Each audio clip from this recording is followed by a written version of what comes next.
Welcome, and thank you for tuning in. You're listening to the Beyond 50 radio program. I'm Daniel Davis. On the program today, we're going to be talking with someone who had the experience of getting out of city life, away from a digitalized world, and decided to live off the grid in a yurt in the Welsh Mountains for 2 years. Relying completely on the practice of the land, he learned 21 practices to help simplify his life that he would like to share with our listeners today. And based on this experience, without phone, internet, or running water, you can say that someone living off the land would certainly find some ways that he would find ways to share this with other people. His book is Simplify, How to Stay Sane in a World Going Mad. Bob Hillary joins us here on the Beyond 50 radio program. Bob, thank you for being here with us today. Hey, no problems, Daniel. Nice to hear you. So, yeah, it sure is, and especially this day and age, it's really important that people probably get back to basics, where we find ourselves having to be isolated a lot with what's going on with this pandemic here. Why don't we go ahead and share your story on how you decided to kind of walk away from today's world and kind of get back to basics, if you will? Yes, sure, I can share that. Basically, I actually grew up on a farm, an organic farm in England. So I kind of grew up with my parents growing our own food, and when we were sent out as kids to go and pick dinner, half an hour before dinner, So I grew up with that, which was pretty cool. And I was very close to my grandmother, who taught me also about growing vegetables and fruit. And so that's kind of been my upbringing. So it's very normal to me. And as a kid, I always wanted to live I always had this kind of dream of one day I want to live sustainably. I don't know why it was so strong for me, because my brother and sister aren't like that at all. It's just my path. So I always had that dream, and then basically in 2012, what was that, 8 years ago, I woke up one morning, and I just something just really snapped, and I just I can't live. I was living normal 9-to-5 life, paying the bills, paying the taxes, paying everything. And I just woke up one morning and I was like, I'm not going to do this anymore. I'll do anything I can to not live this way. I need to be free. It's 2012, it's a powerful year. Right. So I started, that was when it really began. I mean, there's more if you want to know more, but... Well, of course, that's what we're going to talk about today, because most people, this day and age, can't seem to get away from technology. It seems like sure. you see people born with mobile phones in their hands. And what I'm seeing is encouraging, especially with, as I was describing earlier, what's been going on in the world, is I do see more and more, though, for people who decide to get out of their houses, going to parks, connecting, and you don't see the mobile phones too much. And I found that kind of really strange. You're seeing people not on their phones? Yeah, without mobile phones a lot when they're out in parks. I mean, great. they're actually out there and, taking in everything that's going on. Do you think is that a recent thing that you're seeing? Or? That's what I've noticed, yeah, that I'm just noticing. I'm not noticing mobile phones in the last month or so. When people are out in parks, you just don't see them. That's it's like really they're actually looking at each other, talking to each other, things like that. And, so I feel very encouraged, maybe something like this is getting people back to the reality of, being back in the world again instead of somewhere else.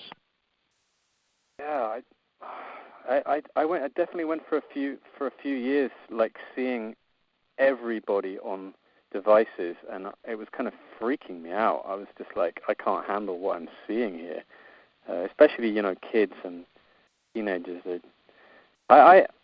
I hope you're right. I'm definitely seeing a shift with the lockdown. I'm seeing where I live. I'm just seeing more people than ever outside, walking as families, and the kids are there, and people looking really relaxed and happy for maybe the first time ever. People normally are so stressed out, and I think this lockdown is.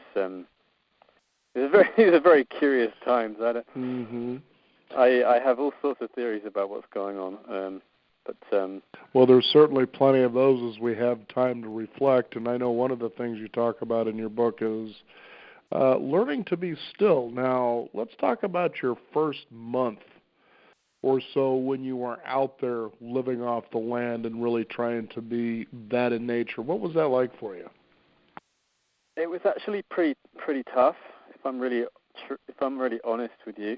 Just so your listeners know, I basically bought a little bit of land in the mountains of Wales, and I moved into a yurt with my partner and began living off the land. So that was the kind of second bit of the story, in case people listening didn't pick up on that. But regarding your question, it was tough. Actually, if I'm really honest with you, I thought the police were going to turn up any minute with sirens blazing and say, you can't do that. Go back to normality, human. And I was waking up in a lot of fear. I was having a lot of anxiety. And, they didn't come. They didn't show up. They never showed up. And part of the massive part of the healing for me and the journey of moving off-grid was very much about healing and empowerment. I'm a considerably more healthy and healed and empowered person now than I was before, and that journey brought that for me. So, that's the sort of long answer. But for me, the more that I stayed on the land and connected and dropped into the land, the more I got empowered and felt more and more solid, And I had this very strong feeling like we've all been removed from the land deliberately. I think the powers that be that are they're sort of trying to run the show, and our societies, they don't really want us all to be empowered, because then we wouldn't need them, If we were an empowered race, we wouldn't need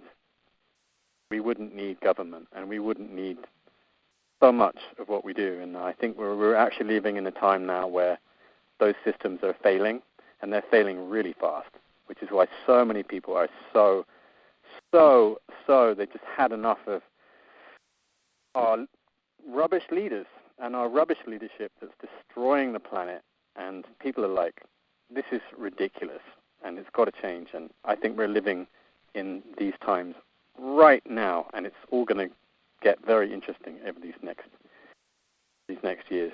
So, well, it's really quite amusing being in media and watching the news as they report what's going on, and it seems like we really care what celebrities are doing, but apparently that seems to be the topic of the day. Well, this is what this guy is, so what? Who cares? And it's like you said about, leadership. I don't know that we have leadership more than what we actually have is people who are trying to be self-sustaining, and keeping their office or whatever the case is here. But, that's a debate everybody else can have for a while. I think the biggest thing is that they get to a point they just don't want you to think anymore. Let us do the thinking for you, and, well, you can see how that all turned out. And, when you're out there in the wild as you were living off the land, you can see that probably the first couple of months or better, you probably discovered the challenge of keeping your mind still. Didn't you? Yeah. I'm still working with this one. I think a lot of us are. But it gets a little easier when you're out there quiet. But then, go ahead. It is easier. I've had a huge journey, Daniel, of disconnecting from technology. I found a big part of the journey has been towards achieving a peaceful state of mind and a clear state of mind where I can have a clarity about making my life decisions and what I want to do in the world has been around dropping addiction to technology. And when you're out in the hills, that's a hell of a lot easier than it is when you're in a city surrounded by people who are on their phones. And to be quite honest with you, I have seen that when we're living in cities and towns, we are living under quite literally a blanket of Wi-Fi over all of us. And we can't see it because these are electromagnetic waves. But just because we can't see it doesn't mean it's not there. And I believe that these waves, these EMFs, they're actually, we're living in a electrosmog, and I believe that these things are they are making us addicted to technology. We're being experimented upon right now. I don't want to get conspiracy theory on you, but when you get out, my point here is if you get out into the frequency of nature, it's good for you, and it's good for your mind, and it helps you think more clearly, and settle your mind. So I'm striving to live like that every day, really.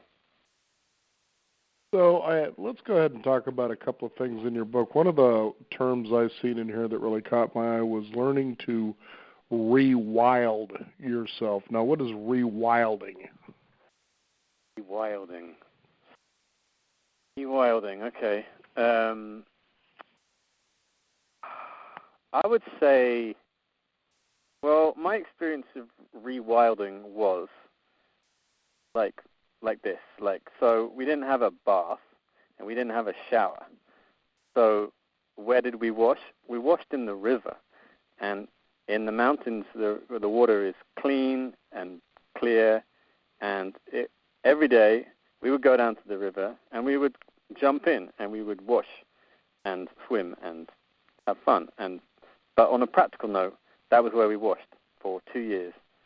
And that is, in my opinion, that's rewilding, because when you start jumping in wild rivers to wash on a day-to-day basis, you just something in you starts waking up, quite a raw, wild part of you that just goes, this is amazing. I reckon maybe we used to do this a lot more, back when we were like tribal people, which we were. We've only been civilized for, a fraction of our existence as humans compared to the time that we've been, indigenous, tribal people. What I'm talking about is waking up that wild part inside of us that's been possibly become quite numbed down. I think that modern society can numb us down, it can numb our senses down. And my experience of getting out into nature and living in nature was my senses became awakened in a really powerful, beautiful, joyous way. And, I'm heartily recommending to everyone and anyone who wants to listen out there, go out there and jump in rivers and go for long walks in nature and get in the mountains and, seek out that more animal part of you that isn't numb and doesn't want to be or need to be on a screen all day and wants to feel more alive, really. I would say rewilding is about feeling more alive. That's a simple definition, Daniel. Now, I know that you give 9 tips on rewilding. Why don't you share a couple of those with our listeners? Sure. Okay, tips for rewilding. Okay, well, there's this thing called wild swimming. Heard of it? Okay. Yeah. It's like everyone's getting really into wild swimming these days, which is basically like swimming in rivers and lakes. So rather than chlorinated swimming pools, you just go out into nature and you just find, you just swim wild. You just jump in rivers and swim. And there's books you can buy now called, wild swimming guides, and it lists all the best rivers and lakes in your, near where you live. You can go and find out. So that's one great way, is just get into the wild, clean water. Another way, rewilding. Ooh, I haven't got my book with me, so That's okay. We'll leave it to the imagination. I know. I don't know if Yeah. you've heard the name Mick Dodge, but he was an individual. I haven't, sorry. Pardon me? I haven't. Sorry. Okay. Yeah, he was a person that we interviewed on the show. Oh, this had to be about 5 years ago, and he was actually featured on National Geographic, who really went into the wild. And you look at pictures of this guy, and you think, yeah, this guy really looks like he's off his rocker. I mean, he really lives in the land, so to speak. And it was really fascinating to talk with him because as you see what he looks like, but then you talk with him, you realize this guy has to be one of the most sharp, lucid guys that I've talked with in a long time. You know, and he was talking about things such as, you know, when you're not out in nature, you know, and you take off your shoes, socks and shoes, do you realize, for instance, that the feet have something like 40,000 nerve endings? Now imagine you're so used to using shoes wherever you go that when you go out in nature and you're trying to walk barefoot, how difficult that could be, but how your body comes alive because of, you know, the feelings that you feel in your feet. And, you know, also feeling the temperature, these are things that you can't control, and I'm sure these were adjustments you really had to make in the time that you were out there. What would you say were a couple of your biggest challenges, besides probably food, that you had when you were out there for 2 years? Well, cold was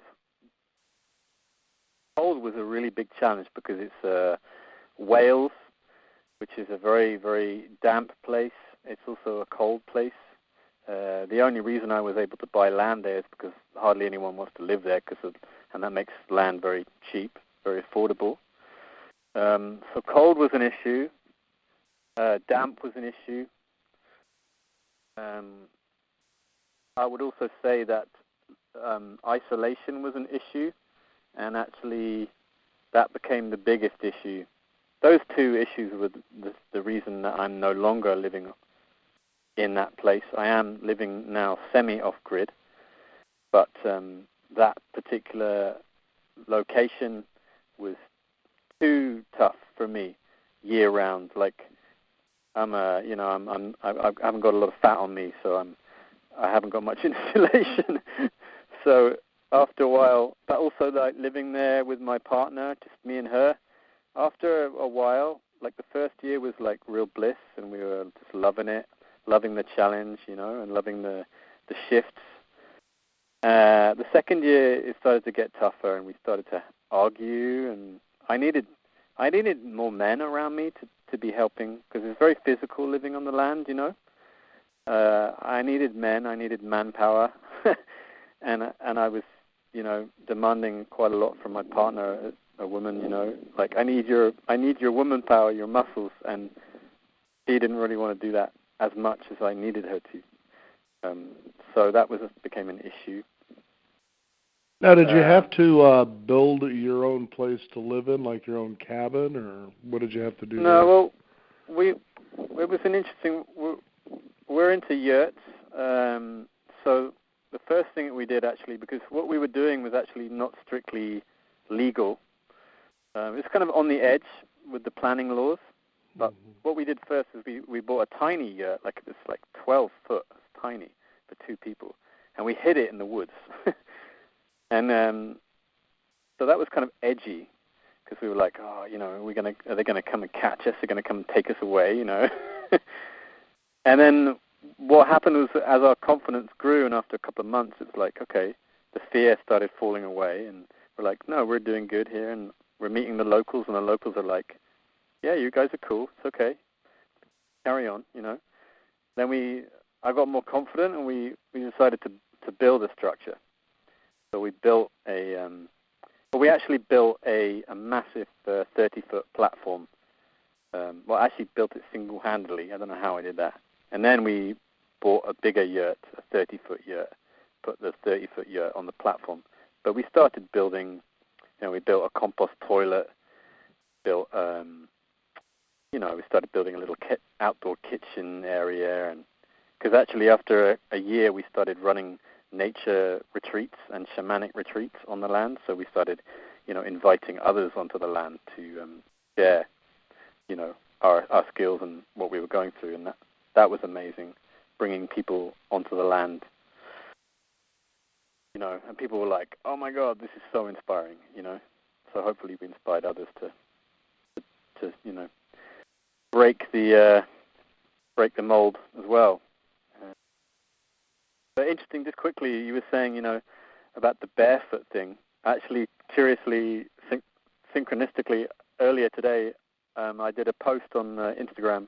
I do use technology, so and I did a post of my bare feet, photo of my feet on the earth, because today is Earth Day, and I know that you guys are, that was part of the theme of today's show. Is that right? Yes. Mm-hmm. Yeah, and I did a little post with my feet on the earth, just going, "Hey guys, happy Earth Day." For any of you that don't know, it's Earth Day. So, and I said, how about everyone who sees this post, take your shoes and socks off and get your feet on the earth, because it's such a nurturing, grounding, nice thing to do. So, yeah, we'll see how many people. I wonder how many people responded to that post. So, yeah. Now, what I like about your book, it isn't something that you just read through, but that you can just kind of open randomly to different things and, read what you see there in front of you. And a lot of the practices, you don't really have to go out into nature to really do. And in fact, as we were talking earlier about rewilding, one of the things I wanted to bring up that you have is one of the 9 tips was to get in tune with the seasons by eating seasonal. Let's talk about what that means exactly. Yeah, it's quite a cool subject, actually, especially as I've been planting vegetables all day today. Basically, it's actually really simple. Back when we were like indigenous people, which we would have been, I think we've only got civilized. We haven't been that civilized for only a couple of hundred years, if that, and you've got to ask, how are we living before we got like civilized? And the answer is we would have been living indigenously on the land, in tribes, in communities, and we would have been living off the land, And even before we started to farm as a race of humans that we are, basically, how I just get to it. Basically, there's an idea, and it actually makes perfect sense, that actually nature provides all the food that we need at exactly the right time of year, and it provides exactly what our bodies need at every particular time of year. And when you rewild, and even these days, I'm not really asking everyone to go and live in a yurt and rewild. What I'm encouraging people to do is to get out of their houses and get into nature and start looking and seeing what's there and moving away from some of the unhealthier ways that our modern society has kind of trapped us into, where we're completely reliant on the supermarkets for all our food, and we're completely reliant on technology and corporations for entertaining us. We've got hooked on these multinational corporations that have kind of deliberately got us hooked, because they then get to make loads of money out of us. And now we're living in an age where a lot of us are starting to see that. We're starting to see, oh my God, we're hooked into a system that doesn't really have our best interests at heart. It's the food is not making us well. The technology is not making us mentally well. The governments are run by idiots, excuse my French, and a lot of us are starting to wake up and see, like, what are we actually living in? Is this a good thing? That's what I'm encouraging people to analyze, and if people can see that, maybe this is not such a good thing that we've created for ourselves as a race, then what are the alternatives? And so I'm somebody, and I know thousands of people also who are really, we're looking for alternatives, and we've been doing that for 20, 30 years. I'm only 40 years old, and I've been on this path for 30 years, 25, and now it's paying off because I'm growing all my own food, and I've kicked my tech habit, and I'm not depressed. I used to be quite depressed when I was hooked into the system, and now I'm healthy and well, and So what do you think? Let me ask you right on that when you were saying quite depressed, because I have an idea about what I think it is, but because you were out, for that period of time, and it certainly transformed you. It sounds like it quieted your spirit as well as your mind down. What do you think caused your depression with things before you made this decision?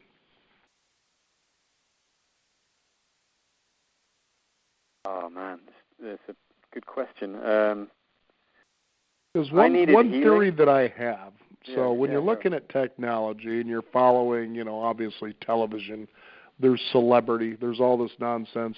I think in a subtle way what it does, in a subliminal way even, especially as you're imprinting these images and ideas, this is what you should be, this is what we're celebrating, but obviously you're not there yet, so you're not part of the in crowd. So you probably have this subtle feeling you're not measuring up by some standard that's impossible in the first place. It's just one theory. This is a big pressure, huh? Yeah. I think we're living under a lot of pressure that we don't even know we're living under. I mean, God knows what it's like being a kid, a teenager in this day and age. These poor kids, I don't know, man. I hear some not so good statistics, There are a lot of very high suicide rates in teenagers and a lot of self-harm going on and massive porn addiction.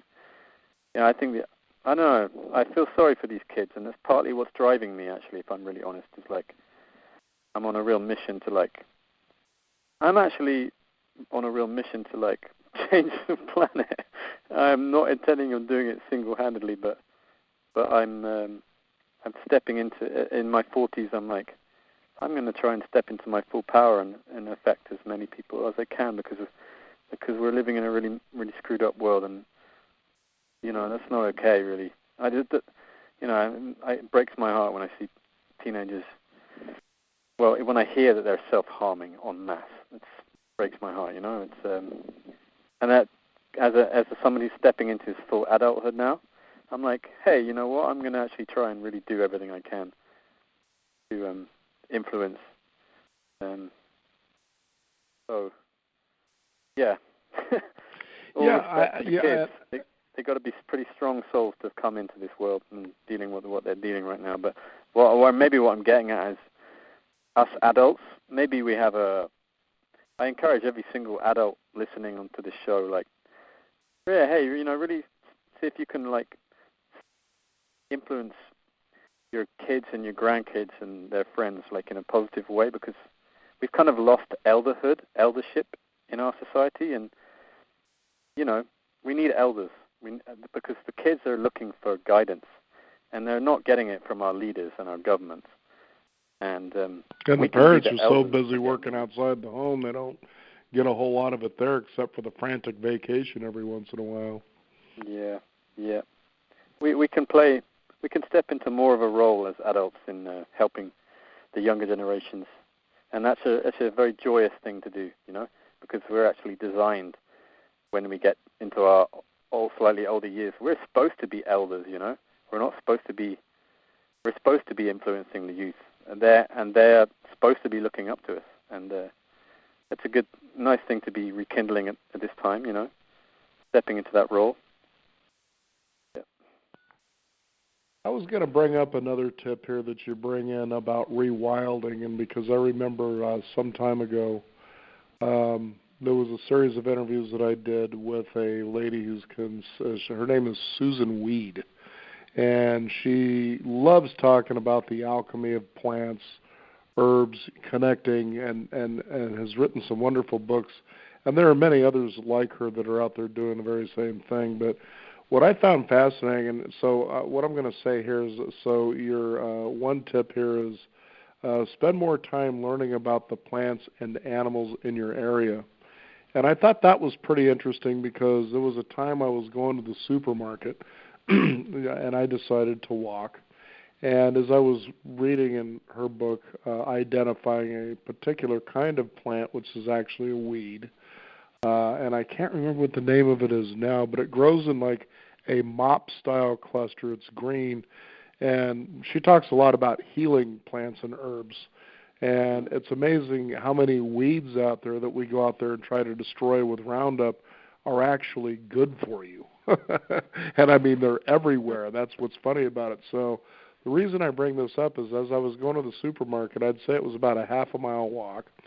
And on the way, I was trying to identify, because the area I lived in was very, lots of plants, lots of trees, is that I was trying to identify what I had learned. And before I knew it, I was already at the store. It was almost like I was beamed, like in Star Trek, from point A to point B. That's how fast the walk went, because I was so immersed in trying to identify these plants, or these weeds, if you will. Like, it could be thistle, for instance, or this particular one I was looking for. And it was just really mesmerizing. And then on the way back after shopping, I was doing the same thing, and before I knew it, I was home.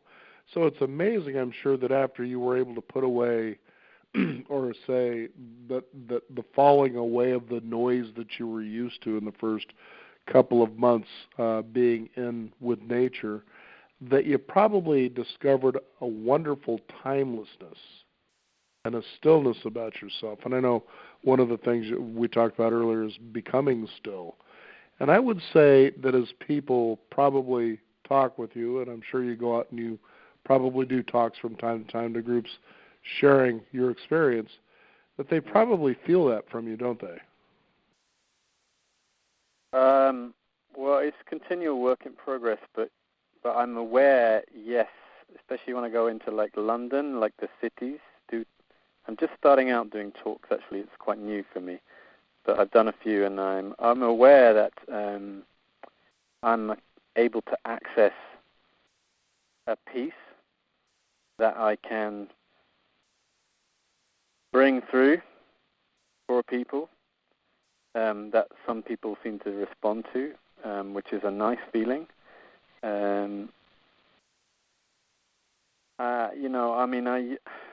It's still a daily challenge to stay in one's peace. As I'm sure you know, it's you have to have discipline. The irony is, I think we have to have discipline in order to find our peace. We have very busy minds, and we have, there are tools like meditation, which are amazing tools to help us find our stillness of mind. But it doesn't just happen. It's not like a light switch. You have to work at it. I mean, I've been practicing meditation for like 15 years, and it's still a challenge, but the more you do it, the more you set it into your life as a regular, like, I'm going to get up in the morning and I'm going to do 10 minutes meditation as the norm, then it starts becoming the norm. And so you also start, I think before we find our stillness of mind, we only know our monkey mind. We only know our chaos. So many people, their minds are chaos, and they don't know that there's anything other than that, which is pretty screwed up if you think about it. And so it takes exploring, certain spiritual practices, meditation, to unhook from the noise of the mind and to find something else. And that in itself is a process, and not an easy process, actually, because it takes a lot of courage to look at your own mind. A lot of people are terrified of their own minds. They're in constant avoidance of their own minds, and so they are unhappy because they can't find. I think that's pretty much all we're all really looking for, is a peace of mind, if we're really honest with ourselves, I reckon. I'm sounding like a guru. I'm not a guru. No, you went out there, you de-digitized yourself, and like you said, it's not an easy thing to be with yourself. For some reason, it was funny. I was remembering, if you remember the cartoon, The Flintstones. Yeah. And there was one particular episode. It was funny to watch this because apparently Fred got into an argument with his wife and maybe his friends about the fact that, they were trying to basically say, sometimes you're just not easy to be around or to live with. And so there's a scene, he goes into his bathroom, he's frustrated, he's talking to himself in the mirror, and all of a sudden the mirror talks back to him and says, I'll bet you can't live with yourself for 24 hours. So that's what happens in this episode is now he's got to learn or, experience what it's like to live with himself. And, like you said, our monkey minds were full of chatter. It's difficult to explore what our thoughts are. And it's really amazing because we did a long series of, I guess, call them brain talks, if you will, over the years. And I remember thinking, is that how easy it really is to achieve goals and so forth and so on? And for instance, why do we go out and buy a self-help book to improve our lives, but our lives never improve? And I finally got it, and I realized, wow, it's because a lot of times we really react to the world based on filters of past experiences. We never really totally experience it, anything really new most of the time. Most of the time we're just reacting to old experiences. And people listening might think, well, what does that mean? So how about in your world, did you kind of discover the same thing as you began to quiet the mind, like how often in an experience would come in front of you and you'd think, I'm not reacting to it now, that knee-jerk reaction. In other words, let's kind of see what happens here. Yeah, definitely. I don't know. I'm just going with what just came up for me in this moment. But actually, what came up for me just in that moment was actually a reaction to police men and women. I think, a lot of us, we have some fear of our policemen. I don't know what it's like over there, but yeah, I used to, I've always been a bit of a rebel, so I've never, I have spent one night in jail. but but nothing bad, just my car, anyway. My point is that I used to have a very strong reaction to police. If I was driving along a road or whatever, I see a police car, I go, I go into fear. And now I just don't. Now I'm like, oh yeah, there's a police car, so what? That's maybe an example of like, I don't react to police. And I just say that because I know a lot of people have a fear response to police.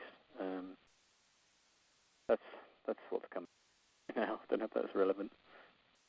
No, it makes sense. So you had something natural that and that's the other thing too, that as you were out there for that time, you began to have the space and the quiet, the stillness, as we were talking about earlier, to allow things to come up and to kind of face them.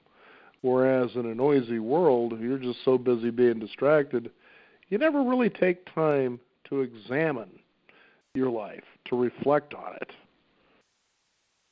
Yeah, I think that's how it's designed, huh? Kind of screwed up. It's almost like we're the powers that be who've designed our entire society, so we don't have enough time. We don't have enough time to care. We don't have enough time to do the right thing. But I also feel like this is what's changing right now, and I feel like the lockdown is forcing change upon us in a really epic way. And I'm really picking up all around me that people are, for the first time in their lives maybe, they've got the time to think and to ponder and to analyze and to walk in nature because they can't go to work, And so I've never seen more people out where I live in nature. It's like, wow, everybody's out there walking, enjoying, and people seem more present. Where am I going with this? I think that this lockdown is an opportunity for. I don't know how prevalent the lockdown is across the whole planet. I think it's, is it? Yeah, for the most part, you're seeing places. I wouldn't call what we have. I live here in Arizona in the United States, and we don't necessarily have what you'd call a lockdown, but we have certainly been suggested only go out when you need to. And if you do, they call it social distancing, but some tossing around of words would suggest, let's call it physical distancing. Social distancing is a little too stupid, actually, but that's what they're calling it. But for the most part, here's especially the benefits of it that I'm seeing. I like to always look for the good in things. What are the opportunities, sort of things like that. And that is, for instance, I was just seeing on the news, I think yesterday, they were taking a look at the East Coast and realized that the pollution has actually reduced by 30%, the emissions. Oh, my God. And they're noticing that, of course, in Arizona because people aren't driving as much.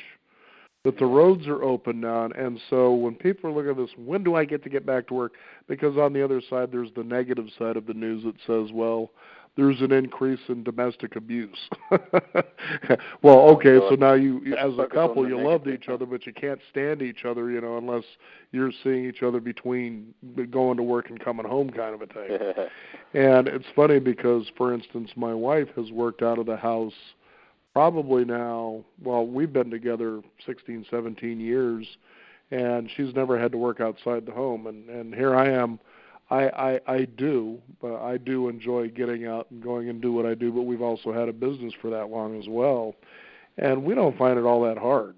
But when I hear those kinds of things, I find it rather sad that people have seemingly never really explored relationships and what that really means.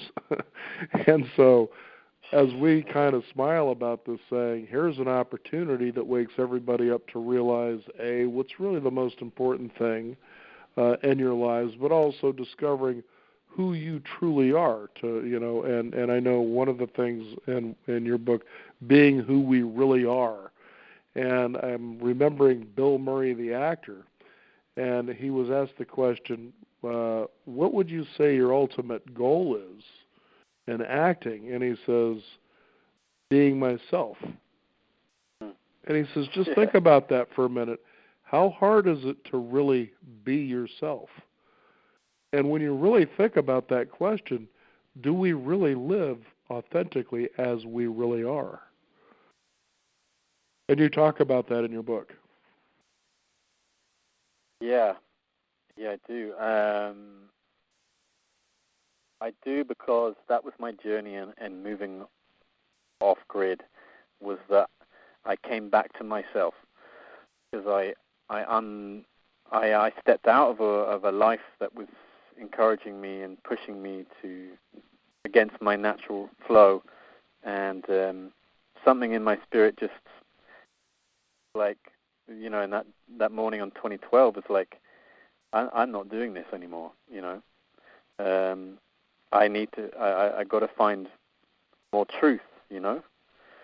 And I sure as hell did, wow. If I'd known back then what I was going to find, wow, amazing. I have really found myself, and I continue to find myself. And hence, which is why I'm now, on this mission to get my book out there, but more importantly, to get a message out there, simplify, if you want to find yourself, which, of course, we all do. We all want to be ourselves, huh? Then you could do well to, step away from things that are stopping you from being able to be yourself, and, let some stuff go. Cut some ties. That's been my journey. A big part of the journey is cutting ties to that which doesn't have my best interests at heart. And that's included a lot of stuff. I let go of using a phone for a year, and now I use a phone again, but in a healthy way. And I've let go of a lot of things that weren't serving me, and they weren't serving the planet either. And now I'm really striving to live a life that's, 100% sustainable. Why can't we aim really high? I think we're living in an age now where we're seeing climate change. We're seeing that there's a clear problem, and we're all feeling it. It's across the whole news. If you aren't feeling it right now, you got your head stuck in the sand. Everyone's feeling it. So the challenge right now is, what are we going to do about it? What are you going to do about it? That's the challenge. And this corona situation is bizarre and amazing timing. I feel like the cosmos has gone, right, humans, we're gonna give you a massive global virus to force you to stop your current normal trajectory of how you've been living for eons, and I'm gonna force you to have a bit of a rethink. And I really feel like that's what people are doing right now, which is the most positive and amazing thing that's happening right across the globe right now, is that millions of people, if possibly maybe even billions, that would be amazing, wouldn't it? They're actually, for the first time, analyzing how am I living? Is it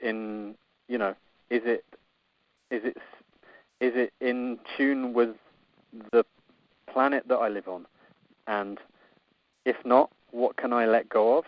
That's not healthy and good for all of us.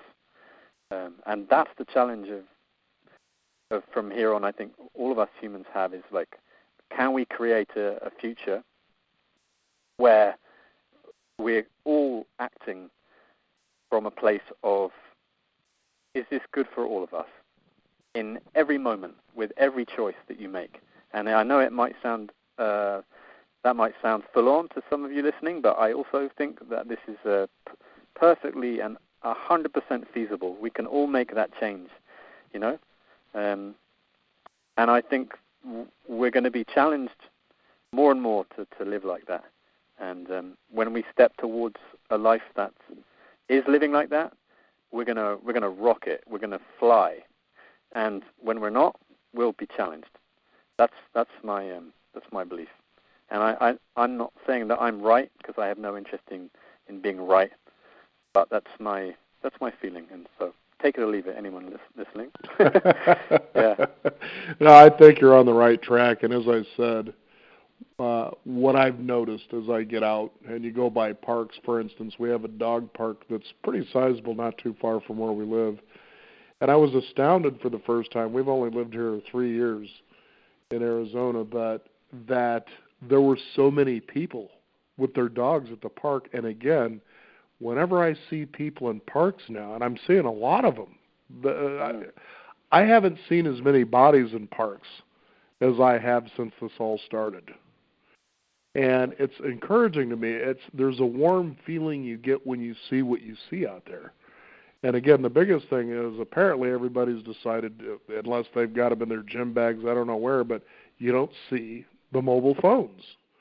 Like, it's about time, because that always aggravated me for some reason. Just everybody walking around with these damn things in their face and their hands. Really, your world is so full and important that you can't miss a call. Really? 'Cause I haven't owned a mobile phone since before you could get internet on them. It's been that long. And it's funny because I'll come across people, and here's the reaction: you don't have a mobile phone? And I'm their hero for some reason. How do you do it? I'm like, are you out of your mind? How do I do it? I just don't have it. I got a landline. I'll get back to you. Oh, you don't have a mobile phone?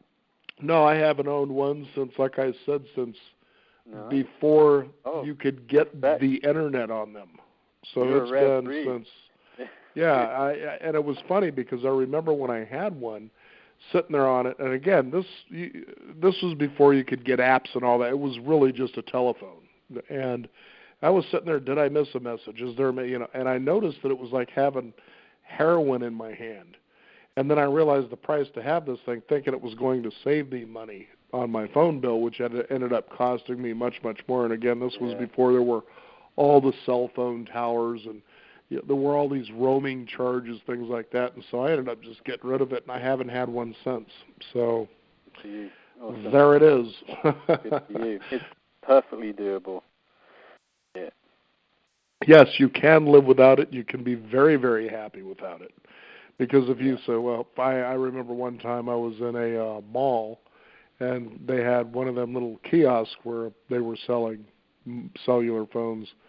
And, of course, the bait was, do you have one of these? She asked me, and I said, well, no. And it got to a point where she finally said to me, well, what about an emergency if you're out on a trip? And I said, well, I've got an interesting story about that. And so I told her what happened, and I said, we were actually stranded out on the Columbia River in the gorge, which is up in the northwest. Beautiful area. We were on our way to a camping trip, and our car broke down, and I didn't have a cell phone. Now, it would make sense to have one in a situation like that, and I see her point. But what we did is, as we sat there, all of a sudden somebody came by, and they asked me directions. And I said, well, I think you need to go up this way. By the way, can I borrow your phone so I can call a tow truck? Yeah, sure, here you go. And do you know, we were up there for about 3.5 hours waiting for the tow truck, but on the average of every 20 minutes, somebody was coming by, and they would let me use their phone so I could see, what is the status of the tow truck. Talking to people, huh? That's what happens if you don't have a phone. You start talking to people. Yeah, and you're talking exactly. And they were letting me use their phone to find out when is this tow truck going to get here. Yeah. But the point of the story is, and I'm sure you discovered this too, when you were out there and you became calm, and this probably took you a good couple of months, you realized as you set your intention for what you needed or desired, that it sort of revealed itself, didn't it? It almost felt like it was coming to you. Did you have that kind of an experience? Sorry, what was coming to me? Just anything, like out in nature, the right food, or just connecting maybe with the animals out there, things like that. Did you find things seemingly drawn to you?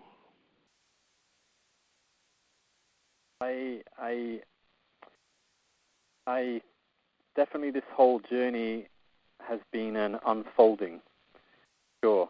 And, I'm now a very spiritual guy, and I have, I used to be depressed because I had no faith in what I saw around me.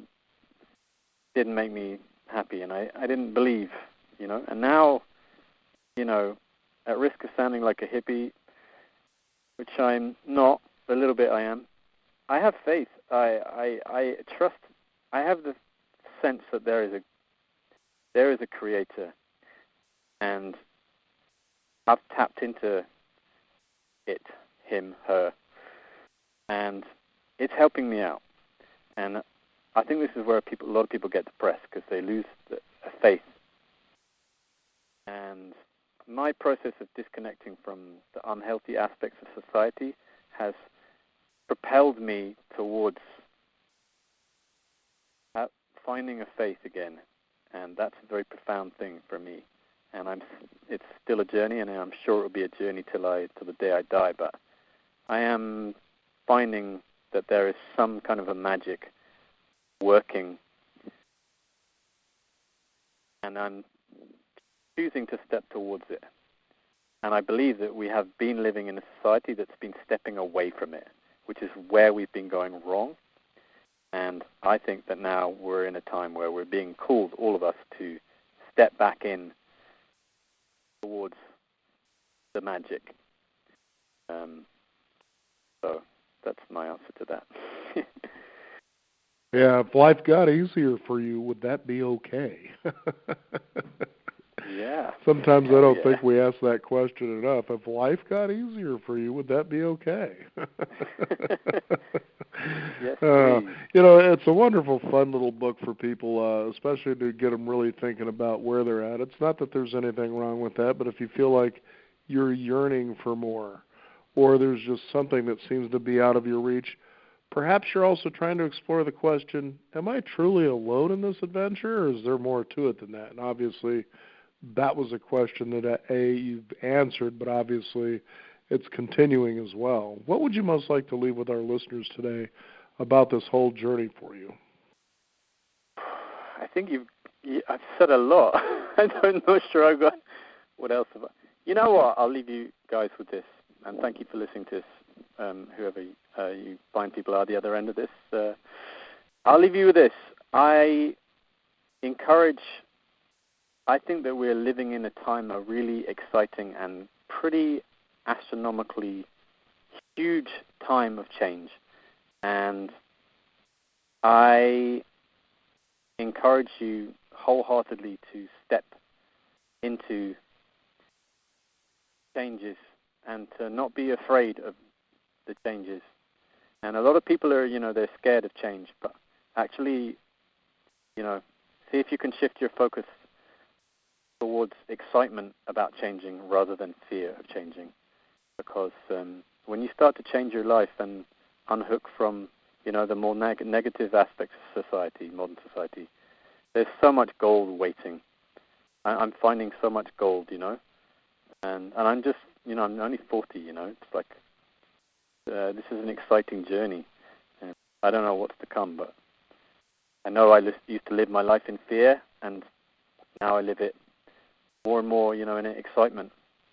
Not to say I don't have my fearful days, but more often than not, I'm stepping into more excitement, and then I can help other people out, because we're all here to help each other out, aren't we? I reckon. Absolutely. Yeah, share experiences. That feels good. It feels good helping people out. So if you change your life, then you're helping everybody. And isn't it fascinating, too, when you see what you could call a catastrophe, maybe such as this, but you see a lot of that beautiful, raw humanity out there. And it's funny because this is one of those times, you didn't hear this during the 9/11 crisis in America, but you're hearing it now. We're all in this together. Oh, this is what it takes for you people to say this and know this now? Really? We've all always been in this together. Where the hell else are we going to be? This is planet Earth. And the thing is that you can take a look at that scope, too, and step away and realize, Earth is pretty big. And it's bigger than all the stuff that we're thinking is so important now. Not that it isn't, but the fact is, it's all bigger. It's like my wife likes to say, God's bigger than all this. Forget about it. Yeah. So, well, it's been a wonderful pleasure to have you on the program here, Bob. Your book is Simplify, How to Stay Sane in a World Going Mad. And I know that if people would like to follow you, you can be found on Facebook? Yeah, you're welcome to follow me on Facebook. My name is Bob Hillary. Not a huge Facebook fan, but it serves a purpose. Probably the better, if I was going to point you somewhere better, I would point you towards my website, which is bobhillary.com. Just Google Bob Hillary. I'm actually a musician, so I've got a ton of really nice music videos that are all about, consciousness and healing and I got a lot of big presence musically on the internet. So go check out some of my videos. There's a page on my website about my book, and you can. I made a video just about it, and you can buy it there. It's on Amazon, and if you Google it, it'll come up. And yeah, it's a book really to help people at this time. This is a challenging time, and this is going to be a challenging few decades for humanity, I believe. We have to make a lot of changes to avoid catastrophe, and this book is really designed to help people at this time. I call it a manual for these times. It's how to steer and navigate your life through a challenging time. It's also full of cartoons, and the cartoons are really cool. They're by a friend of mine. They're really funny, but they're kind of like spiritual wisdom cartoons. They're really amazing. So the book's full of them. And yeah, it's been nice talking with you, Daniel. I've really enjoyed this, actually. You bet. Well, Bob, thank you so much for being on the program today and sharing what it's like to simplify. That's something that I think a lot of us could use this day and age. Thanks for being on the program. Awesome. Thanks, Daniel. We want to thank you, the listeners out there, for tuning in. You can simplify yourself a little bit more by visiting us at beyond50radio.com. That is the number 50. We do encourage you to sign up for our weekly e-newsletter. Keep up to date with what's going on in the world of Beyond 50, as well as our upcoming shows. I'm Daniel Davis. Thank you for joining us. This is the Beyond 50 radio program. And remember, live your day past halfway.